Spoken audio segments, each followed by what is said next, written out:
હમણાં અમારે મેલેરિયાની સિઝન છે, એટલા બધા ગામમાં લગભગ 60% વસ્તી અવળી થઈ ગઈ. તો ડોક્ટરો કેને જોવે છે, શું કરે છે એને ખબર નહીં. જે દર્દી આવે ને મેલેરિયાનું ઇન્જેક્શન મારી, પછી પૂછે બોલો શું થયું. ઓલો કે જો મરડો થયો એમ કે તો દવા બદલે ને કે જે આપ્યું એ બરોબર. અમારે એક ડોક્ટર સાહેબ તો દર્દીને આમ સ્ટેથોસ્કોપ મૂકીને કે લ્યો તમે તો ગુજરી ગયા છો. ઓલો કે પણ આ સાહેબ વાતું કરું તમારી અરે, તો ડોક્ટર કે હું ભણ્યો ખોટું. તમારા હૃદયના ધબકારા જ નથી આવતા. વળી ઓલો કે પણ સાહેબ આ કાનમાં તો ભૂંગળી ભરાવો.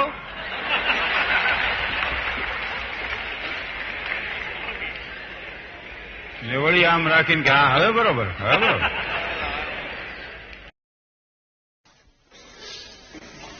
એક મંત્રીશ્રીની મોટર પાગલખાના પાસે આવીને અટકી ગઈ. ખોટે રસ્તે ચડી ગયેલો માણસ ઘણીવાર સાચી મંજિલે આવી જાય.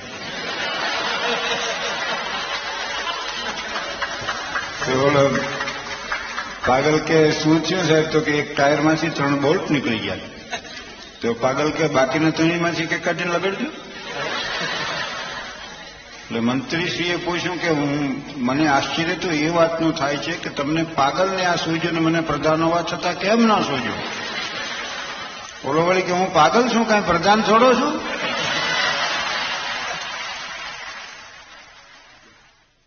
બન્યું એવું, ટાગોરોલમાં મેં કાર્યક્રમ આપ્યો. પછી હું સ્ટેશન આવ્યો તો થાકેલા તો હોય કલાકારો, પણ એક વાત કહી દઉં, થાક્યા પછી જે હાલે છે એને ઈશ્વર સહાય કરે છે. હેલરી હન્ટ ને શેરપા તેનસિંહ થાકી ગયા હતા એવરેસ્ટ ઉપર પહોંચતા પહોંચતા, પણ થાક્યા અમથા તો બધા હાલે છે. તો હું સ્ટેશન આવીને સૌરાષ્ટ્ર જનતા ઉભી હતી, મેં ટીટીને કીધું ભાઈ આ બેસી આમાં સુઈ જાઉં. મને હોઈ જાઓ, થાન મારે જવાનું હતું. સવારમાં ઉઠ્યો તો હામખિયાળી સ્ટેશન આવ્યું સામે. હું તો ઉતરી જ ગયો તરત જ. મને એમ થયું કે હામખિયાળી પહોંચ્યો ક્યાંથી? સ્ટેશન માસ્ટરને કીધું એ તો સમજાવો મને, આગલા 2 ડબ્બા કચ્છના લાગે છે. એમાં જઈને હુતા હતા ને હા ખાલી ભાડ્યો તો હોઈ ગયો એમને. મને કે 2 ડબ્બા વિરમગામથી આમ ગાંધીધામમાં લાગી જાય, એમાં તમે આવતા છો. પછી મને દિલાસો દીધો, અડધી ચા પાઈ. બહાર એક ટેક્સી વાળો જાતી હતી, મને ક્યાં જવું? મેં કીધું ચોટીલા. તો કે અમદાવાદ જઈ છે, હાલો બેસી જાઓ. એને ચોટીલા મને ઉતાર્યો, પણ રૂપિયા 200 લીધા. જીવ તો ઘણો બળ્યો. પણ મને એક સત્ય જીવનમાં જાણવા મળ્યું કે જે રસ્તે તમે જતા હો એ રસ્તો ખોટો છે એની તમને સમજણ આવે, એનું તમને જ્ઞાન થાય. પછી રસ્તો ખોટો છે એવો તમને અનુભવ થાય, ત્યારે જીવનનો સાચો રસ્તો શરૂ થાય. અને તમે તો મસ્કત જેવા આવા શહેરમાં વસો છો, પણ ગામડા ક્યાંક તો સંકળાયેલા હશો. એવું બને કે ગામડામાંથી આવીને અહીં વસ્યા. અમારે અહીંયા ગામડામાં છે ને વરરાજા જે હોય એનો બેદી એટલો બધો માભો જાળવવામાં આવે. વરરાજા માટે હવારના પોરમાં ગરમા ગરમ ગાંઠિયા, હારે પાછી ગરમ જલેબી, આખી કેટલી ભરીને ચા. વરરાજે સમજતો હોય કે આજ કોઈ કહેવાનું નથી. તરવા હેઠ ગાંઠિયા ખાઈ જાય ને જલેબી ઉકેલી મૂકે ને 3-4 કપ તો ચા પી જાય. પછી તમાકુવાળું પાન ગલો ફેર ચડાવી વરરાજા તૈયારી કરે. શેની? જંગલ જવાની. ગામડામાં લેટીન બેટીન ન હોય,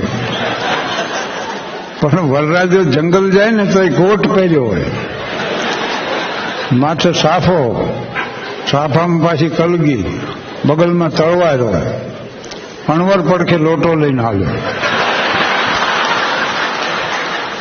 વરરાજા લોટા બોટા ન પડે, એ તો આમ છાતી કાઢીને હાલે. ને એટલું જ નહીં, ઢોલી આગળ ઢોલ વગાડતો જતો. ધ્વજબાંગ ધ્વજબાંગ ધ્વજબાંગ ને ગામ આખું જોઈ રહે વરરાજા જાય છે. પછી 2.5 વીઘાના ખેતરમાં બીડી હળગાવીને એકલો બેઠો. થાનગઢ મારું ગામ છે, અને ગામમાંથી એટલા પાત્રો મળ્યા કે હજી 12 ગામ તપાસ નથી કરવી પડી. મારો મિત્ર છે મથુર, તે મથુરની આ મહેમાન આવ્યા. તેના દીકરા દામોદરને કે બેટા મહેમાન હાટું કંઈક લઈ આવી. ઓલો જઈને રિક્ષા લઈ આવ્યું. મહેમાન જ્યાં રવાના.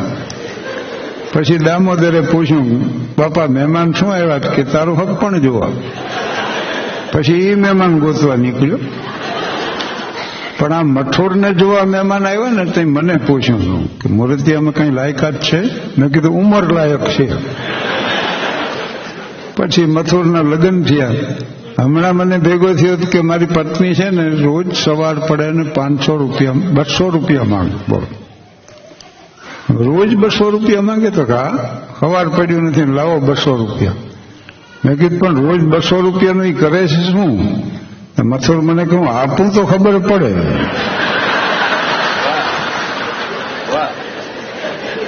અને મથુરને આવા કોઈક ફંક્શનમાં આવવું હોય ને તો પાછો પત્નીને વળી પૂછે કે સાંભળું કયું પાટલું પહેરીને જવું? વળી રસોડામાંથી સૂચના આવે કે બીલું પહેરો, મારા બાપુજી અપાયું. મેં કીધું એટલે 3 જ પાટલું છે તારી પાસે, એમાં એક તે પહેર્યું હોય, એક જોવામાં હોય, એક જ વાંહે વધે છે. હું પહેરીને હાલતો થતો હતો. મને કે એને એમ થાય ને કે મારા કીધામાં છે એમ. એટલે માણા કેક નો કે હવના વ્યવહાર આ માલે છે. અને મથુર તો અમારે ભણતો ને તો 3જી ચોપડીમાં નાપાસ થયો. પણ અત્યારે એના દીકરા દામોદરને લેસન કરવા મદદ કરે. પાછો તપાસ કર્યો, તારા સાહેબને ખબર નથી પડી જતી ને હું તને મદદ કરું? દામોદર કે અમારા સાહેબ એમ કહેતા ગમે એ 2 જણાનું કામ હોવું જોઈએ, એક જણો આટલી ભૂલો ન કરી શકે.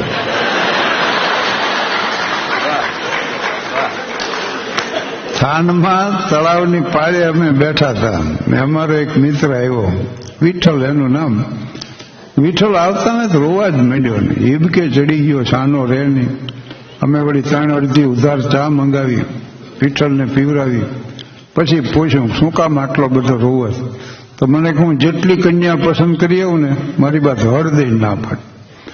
હું કન્યા પસંદ કરું, મારી બા ના પાડે. બોલું એટલે મેં એને સલાહ આપી. મેં કે તારી બા જેવો દેખાવ હોય, એવો સ્વભાવ હોય, એવા કપડાં પહેરતી ને એવી કન્યા પસંદ કરી. મને કે એમ કર્યું તો મારા બાપા ના પાડે.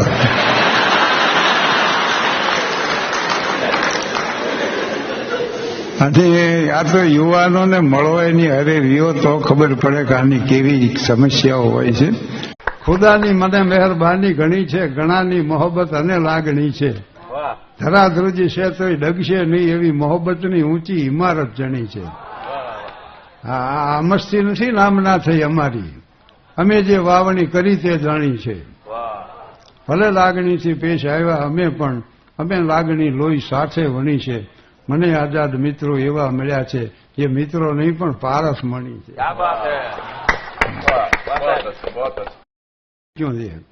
અને મેઘાણી કહેતા હતા કે ભાઈ તમે લખો છો તમને તો ગમે છે ને, લખવા ખાતર લખો એમ નહીં. એટલે કંઈક અને બીજું જ શું કામ આ કલાકારો બોલે છે, શું કામ લેખકો લખે? સંવેદન જગાવવું. પણ જે સંવેદન તમારે અનુભવ બીજાને કરાવવો હોય ને તમે તો અનુભવેલું હોવું જ જોઈએ. આપે રંગાવી બિના હર ન લાગે રંગ, પહેલે તો દીપક જલે પીછે જલે પતંગ. એટલે મેં લખી નાખ્યું ને પછી જે માધ્યમો મળ્યા ને હાસ્ય પ્રસ્તુતિમાં લેખનમાં, અમારા જમાનામાં રેડિયો હતા. રેડિયો ઉપર કાર્યક્રમ દે આવી પછી એક ટ્રાન્ઝિસ્ટર મૂક્યો હોય ને આખો ડાયરો ભેગો થઈ જાય. હું કહું કે મારો કાર્યક્રમ છે એટલે સાંભળી. દરબાર પુંજાવાળા સાહેબના સાંભળતા, કાનજીભાઈના, ભીખુદાનભાઈના હોય. એમ રેડિયોનું માધ્યમ મળ્યું, પછી દૂરદર્શનનું મળ્યું, પછી અખબારોનું મળ્યું, પછી ટીવી સિરિયલ એપિસોડ 303 આલ્યા. પાપડપોળ મેં મારી હિન્દીમાં ટીવી સિરિયલ હતી.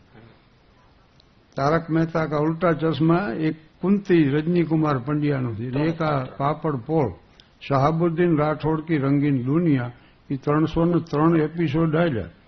મને એકવાર મોકો મળ્યો હતો અમિતાભ બચ્ચનને મળવાનો. મેં કીધું સબ ટીવી પર हमारी हिंदी सीरियल चल रही है तो कि वो हमें मालूम है.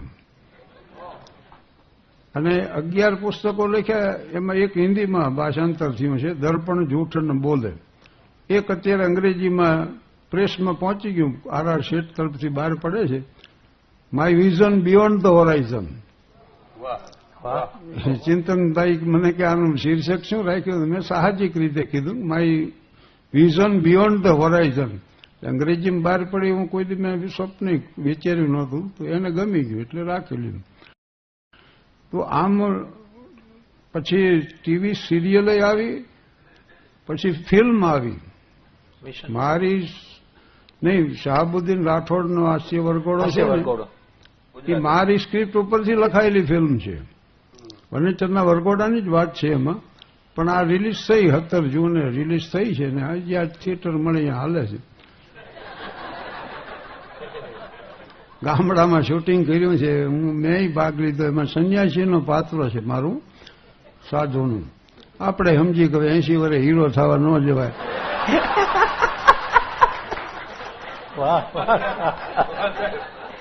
એટલે આ સાધુ મહાત્માનું સારું.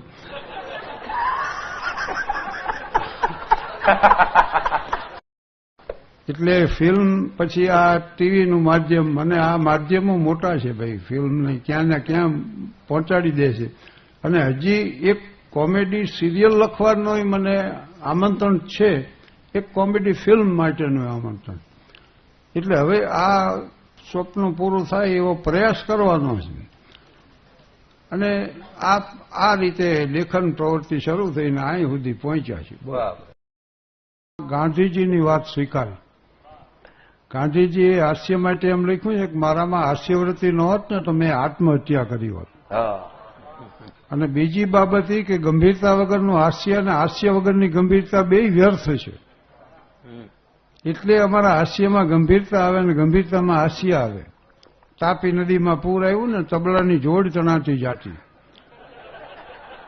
અને એમાં ભજન મંડળીના સભ્યો જોઈ ગયા કે આપણે જરૂર છે,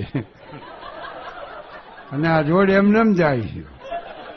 જોખમ વગર આ જગતમાં ક્યાં કઈ મળે.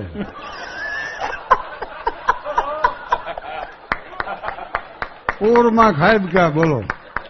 પણ જોડ પકડીને જ્યાં ખેંચીને તો અહીં રામદાસ મહારાજ નીકળ્યા.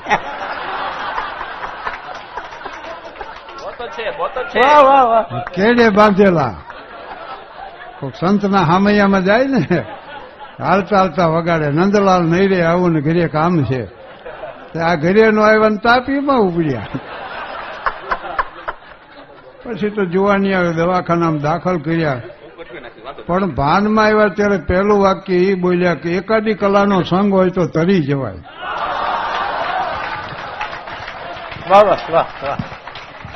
અદભુત. મારો મિત્ર સિતાર શીખે છે. શ્વેત વસ્ત્રો ધારણ કરીને સરસ્વતીની પ્રતિમા સામે આમ સિતાર લઈને બેસી જાય. એની ગમે સમજણ હોય, એક જ તાર વગાડે. એ પાછો એવો ધીરજથી ટીન ટીન ટીન એમ કર્યા જ કરે. એની પત્ની કે શું ટીન ટીન કરો? સિતાર વાદકોને જોયો કેટલા તાર વગાડે, આમ ઝણાટી બોલાવે. બોલો કે બધા ફાફા મારે છે ને મને જડી ગયો.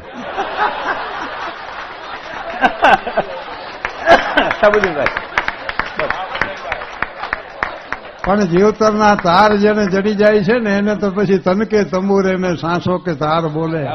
જય રાધે શ્યામ શ્યામ જય સિયા રામ.